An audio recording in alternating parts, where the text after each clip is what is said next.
Doing a post-repair inspection of a 2012 Mazda 6. We have already been working with collision safety consultants, Bob and Jan, to go over this vehicle to find out what's going on.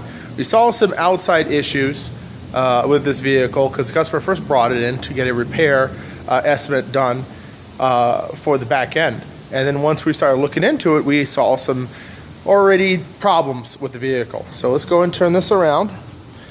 Kind of go on the outside. What we noticed right off the bat was a lot of the gap issues around the tail light. And then also we're able to see that both quarters have been repaired. And what you're seeing all the numbers on this is the mill thickness. And the customer did supply us with photos of the repair, or before the repair, after she got in the accident. And there were two very large creases right here. Kinks in the quarter panels.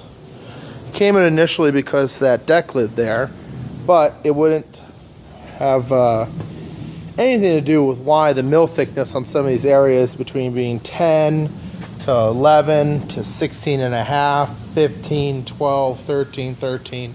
So obviously there's probably going to be quite a bit of filler in all these panels. So we're going to take this apart and see what we can find.